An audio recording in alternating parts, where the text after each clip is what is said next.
Shalom, selamat pagi Bapak Ibu Saudara yang dikasihi Tuhan. Kita bertemu kembali dalam acara Renungan Pagi Spiritual Life. Pagi hari ini kita akan kembali melanjutkan pembacaan Alkitab kita yang sekarang terambil dari Kejadian 41 ayat 14 sampai 21. Saya memberi judul dari renungan pagi hari ini, Humility Before Greatness. Kerendahan hati mendahului keagungan.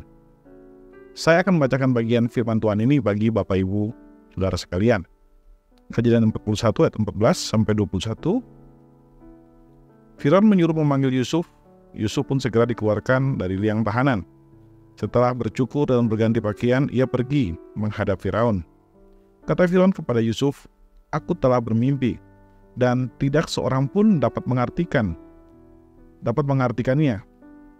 Tetapi aku mendengar tentang engkau, bahwa hanya dengan mendengar mimpi saja engkau dapat mengartikannya." Sahut Yusuf kepada Firaun, "Bukan aku, melainkan Allah yang akan memberitahukan kesejahteraan kepada tuanku Firaun." Firaun berkata kepada Yusuf, "Dalam mimpiku aku berdiri di tepi sungai Nil. Lalu tampaklah dari sungai itu keluar 7 ekor lembu yang gemuk badannya dan bagus bentuknya dan memakan rumpuh gelagah. Kemudian tampaklah keluar 7 ekor lembu lain, tinggal kulit pembalut tulang.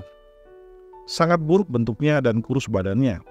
Tidak pernah aku melihat yang seburuk itu di seluruh tanah Mesir. Lembu yang kurus dan buruk itu memakan ke-7 ekor lembu gemuk yang terdahulu.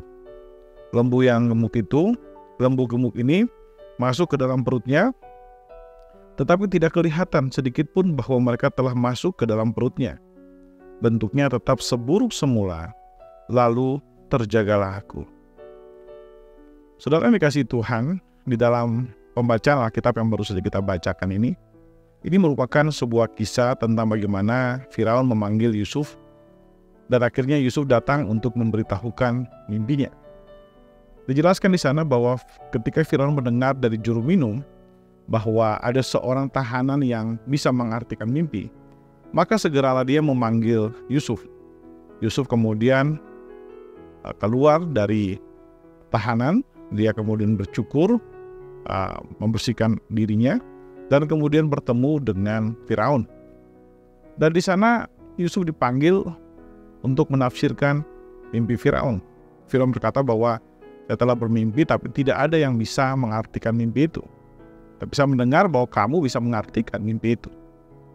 Lalu kemudian Yusuf merespon pujian Daud dan informasi Firaun dan informasi yang telah disampaikan oleh Firaun itu dengan berkata bahwa bukan saya yang telah menafsirkan mimpi itu, tetapi Tuhanlah yang memberikan kesejahteraan kepada tuanku. Atau dengan kata lain, bahwa Tuhanlah yang menafsirkan mimpi itu.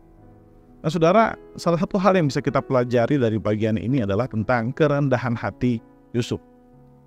Pada saat ia ditanya atau dikonfirmasi tentang kemampuannya untuk menafsirkan mimpi, ia tidak menyombongkan dirinya dan berkata, "Sayalah yang telah menafsirkan mimpi itu."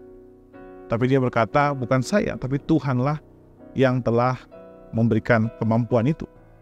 Nah saudara yang dikasihi Tuhan, dari pernyataan ini terlihat bahwa Yusuf adalah orang yang rendah hati. Dan memang seharusnya sebagai orang percaya, kita pun meneladani apa yang dilakukan oleh Yusuf.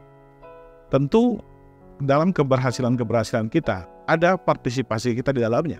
Ada kerja keras, ada kerajinan, dan sebagainya. Tapi kita tahu bahwa keberhasilan yang kita miliki itu bukan dari kita, tapi dari Tuhan.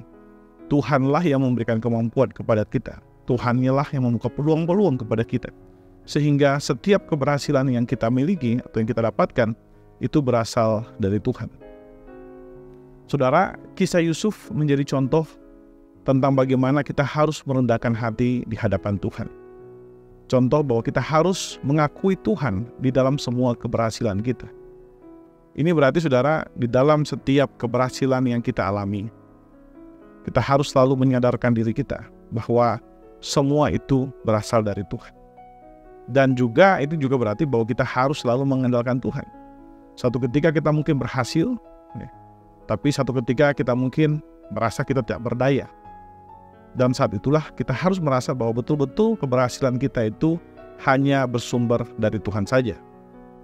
Nah, saudara yang dikasihi Tuhan, di dalam seluruh apapun yang kita alami di dalam kehidupan kita, di dalam semua kesuksesan yang kita dapatkan atau semua keberhasilan yang kita peroleh, kita diajarkan di dalam renungan pagi ini untuk tidak menyombongkan diri atau meninggikan diri kita di atas kesuksesan kita. Tapi kita belajar untuk menyadari bahwa Tuhan bekerja di dalam seluruh aspek kehidupan kita, sehingga membuat kita menjadi saat seperti ini. Saudara, kiranya kita selalu menjadi orang yang selalu rendah hati dan selalu menyadari karya Tuhan di dalam hidup kita. Amin. Saudara, mari kita mengambil waktu sebentar untuk merenungkan firman Tuhan yang baru saja kita dengarkan. Saudara, apakah saudara saat ini sedang mengalami momen-momen keberhasilan di dalam hidup saudara? Mari kita mengambil waktu sebentar untuk berdoa dan meminta Roh Kudus memberikan kepada kita kemampuan untuk selalu menyadari bahwa semua keberhasilan kita itu bersumber dari Allah.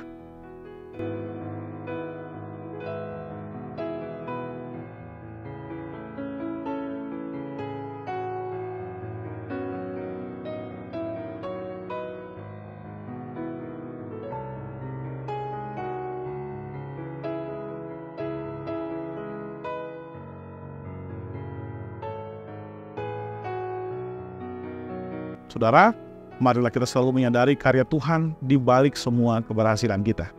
Mari kita tundukkan kepala, kita berdoa. Ya Tuhan Allah kami berterima kasih untuk kebaikan-Mu bagi hidup kami Tuhan. Terima kasih buat hari yang baru yang sudah Engkau berikan kepada kami untuk kami boleh hidupi dan kami boleh jalani.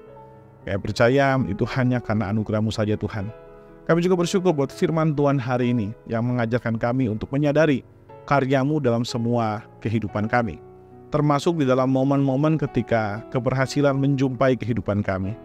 Ajar kami Tuhan untuk selalu menyadari bahwa Engkau adalah Allah di balik semua keberhasilan kami. Kami tahu bahwa ada begitu banyak hal juga yang kami kerjakan yang menghasilkan keberhasilan ini, tapi kami tahu bukan perbuatan kami, bukan apa yang kami kerjakan yang membuat keberhasilan kami ini menjadi mungkin, tetapi hanya karena anugerah-Mu bagi kami, sehingga semua keberhasilan kami itu boleh kami alami Tuhan. Dan ajar kami supaya di dalam masa-masa di mana kami berhasil, kami sukses dalam kehidupan kami tidak melupakan Engkau, kami tidak menyombongkan diri kami Tuhan, tetapi dengan rendah hati kami menyadari kehadiran-Mu dan karya-Mu dalam hidup kami. Sehingga melalui peristiwa-peristiwa kesuksesan yang kami alami atau keberhasilan yang kami alami, kami semakin dekat dengan Engkau Tuhan, Sang Pemberi keberhasilan di dalam hidup kami. Terima kasih Bapa, di dalam nama Tuhan Yesus kami berdoa. Amin. Amin. Bapak Ibu Saudara yang dikasihi Tuhan, demikian renungan kita pada pagi hari ini. Selamat menjalani hari ini dan Tuhan Yesus memberkati Bapak Ibu Saudara sekalian.